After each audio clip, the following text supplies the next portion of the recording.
Bismillahirrahmanirrahim. Assalamualaikum warahmatullahi wabarakatuh. Selamat pagi para pemirsa sekalian. Alhamdulillah pada kesempatan pagi hari ini kita bisa bertemu dalam keadaan sehat walafiat dalam Maskolis Kulineri, sebuah channel yang membahas tentang masakan-masakan khas tradisional Indonesia, wisata dan traveling.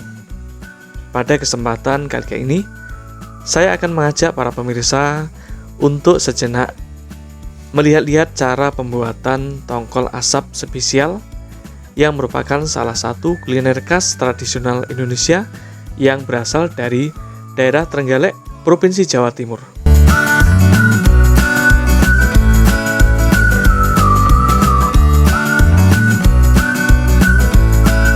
Para pemirsa sekalian, pada kesempatan pagi hari ini saya akan mengajak para pemirsa untuk sejenak melihat-lihat dapur Bunda Pawas, di mana pada pagi hari ini Bunda Pawas akan memasak sebuah resep yang istimewa, yaitu ikan tuna asap kare spesial pedas, spesial menggugah selera, dan tentunya mempunyai cita rasa yang sangat luar biasa.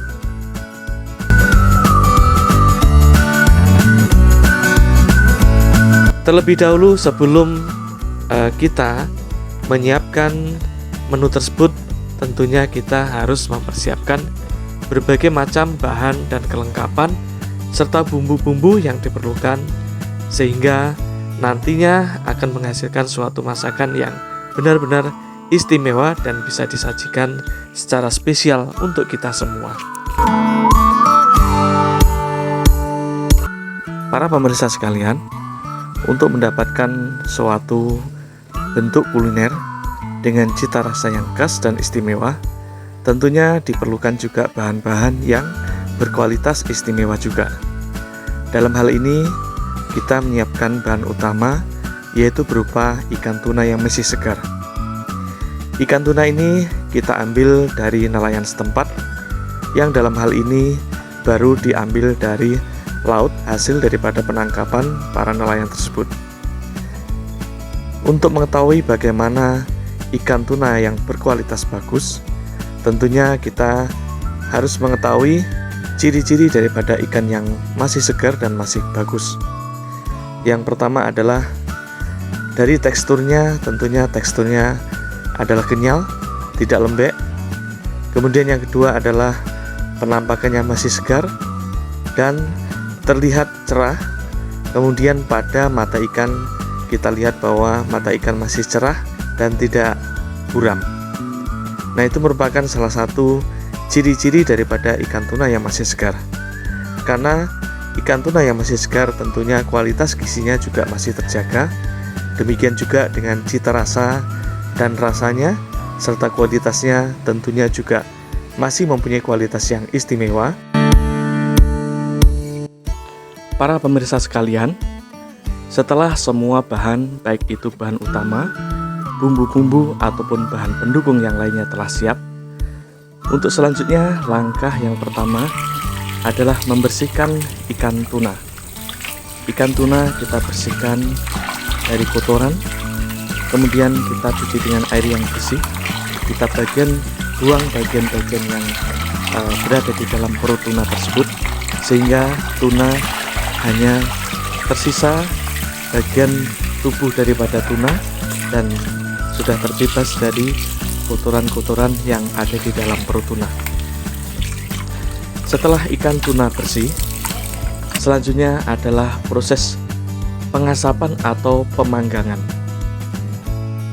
Tuna yang sudah bersih, sudah siap, kemudian kita letakkan di atas pemanggangan dengan menggunakan teknik pengapian yang kecil. Tujuan daripada proses pengasapan atau pemanggangan ini adalah yang pertama adalah untuk mengeluarkan cairan-cairan berupa sisa-sisa darah dan yang lainnya yang berada di dalam tubuh tuna. Kemudian yang kedua adalah dengan diberikan pemanggangan atau pengasapan, maka akan menimbulkan cita rasa atau aroma yang harum pada tuna. Ikan tuna kita panggang setengah masak atau 3/4 hampir masak. Ini memberikan sebuah sensasi aroma yang sangat harum dan bisa menambah cita rasa daripada kuliner ikan tuna asap spesial yang akan kita buat nantinya. Setelah ikan tuna dipanggang, proses selanjutnya adalah ikan tuna kita belah-belah, kita bagi menjadi beberapa bagian. Kita potong dengan menggunakan tangan, karena ciri khas daripada ikan tuna itu adalah mempunyai tekstur yang cukup kenyal ataupun tidak lembek, sehingga mudah untuk kita belah-belah dengan menggunakan tangan kita. Kita bentuk atau kita buat sisir demi sisir sehingga menghasilkan potongan-potongan yang melintang, yang nantinya ini akan memudahkan kita untuk menyajikan daripada menu ikan tuna tersebut.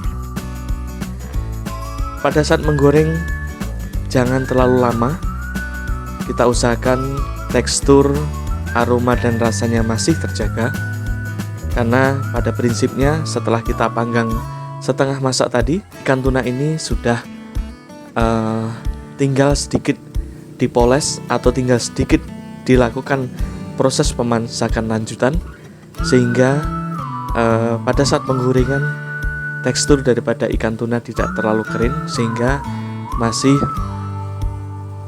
menyisakan aroma harum dari masakan tuna tersebut. Setelah ikan tuna siap sudah digoreng, proses selanjutnya adalah membuat bumbu daripada ikan tuna tersebut.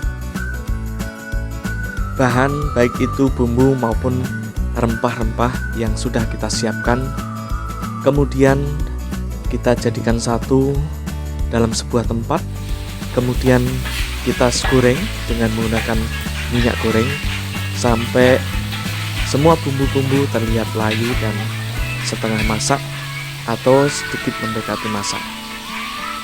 Proses selanjutnya adalah mengulek dan menyatukan bumbu-bumbu tersebut dalam sebuah ulekan, yang dalam hal ini kita menggunakan sebuah tempat wadah dari tatakan kayu yang dibuat berbentuk bulat ya.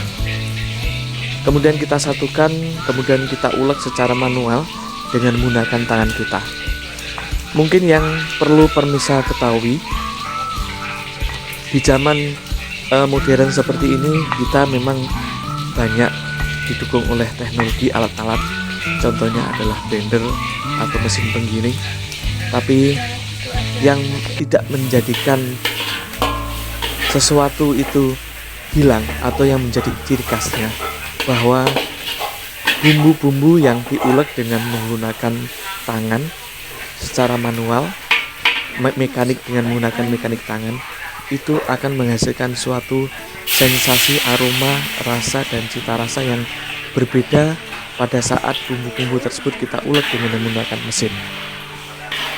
Ini akan menimbulkan, kalau kita belajar dari reaksi kimiawi, kemungkinan bahwa pada saat kita mengulek dengan menggunakan tangan dan peralatannya sederhana, banyak bahan-bahan kimia yang masih sifat aslinya masih terjaga, sehingga hal inilah yang mungkin membuat cita rasanya juga berbeda.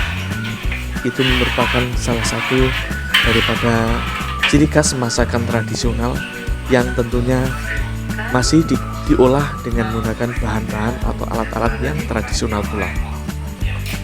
Para pemirsa sekalian, setelah semua bumbu sudah diulek di dalam suatu tempat, kemudian selanjutnya kita menyiapkan sebuah wajan yang tentunya ukurannya disesuaikan dengan jumlah ikan tuna atau porsi daripada masakan yang akan kita sajikan.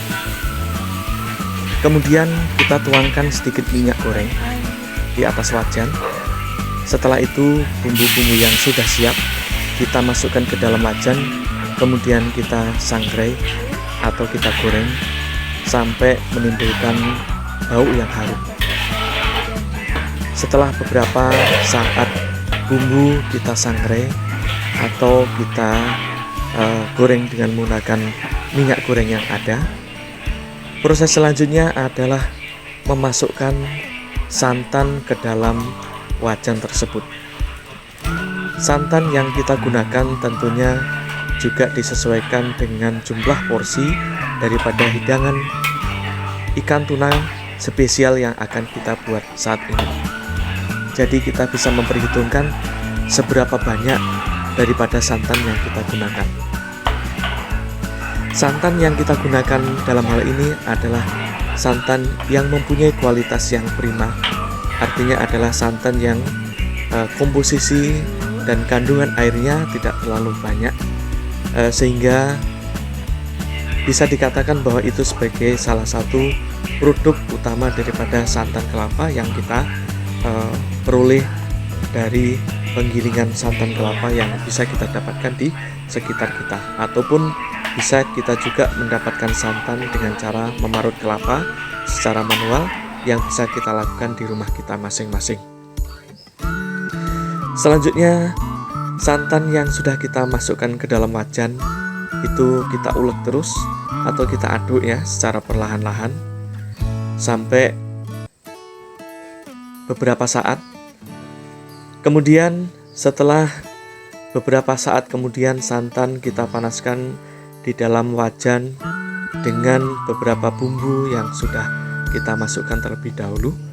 Kemudian setelah santan mendidih, barulah ikan yang sudah kita goreng dan sudah kita panggang tadi kita masukkan satu demi satu sampai masuk ke dalam wajan semua. Kemudian secara perlahan-lahan campuran bahan berupa ikan tuna, santan, dan bumbu-bumbu yang dibutuhkan tersebut kita aduk pelan-pelan sampai mendidih. Pada saat kita mengaduk, jangan sampai kita biarkan terlalu lama supaya santan tidak pecah. Ini mempunyai fungsi dan mempunyai tujuan supaya rasa, kualitas, dan mutu daripada masakan yang kita sajikan itu benar-benar istimewa dan benar-benar sesuai dengan resep.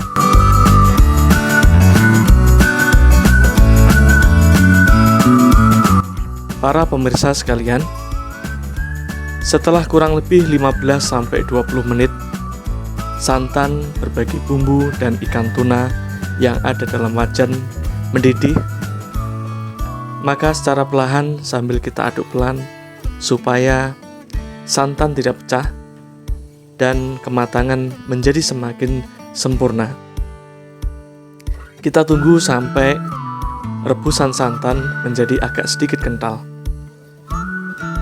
Dengan cara seperti ini, maka kita akan mendapatkan kari tongkol asap yang benar-benar masak secara sempurna, sehingga nantinya akan menghasilkan suatu kari tongkol asap yang benar-benar sedap, lezat, dan nikmat sesuai dengan yang kita inginkan. Setelah proses memasak selesai, maka seperti biasanya kita matikan apinya, kemudian kita diamkan beberapa saat. Demikian para pemirsa, ulasan kita pada kesempatan pagi hari ini. Mudah-mudahan ini dapat memberikan informasi dan manfaat bagi kita semuanya, terutama bagi Anda yang ingin mencicipi atau membuat sendiri sebuah olahan makanan yang sehat dan tentunya bebas dari bahan pengawet dan bernilai gizi yang tinggi. Terima kasih, salam sehat, assalamualaikum warahmatullahi wabarakatuh.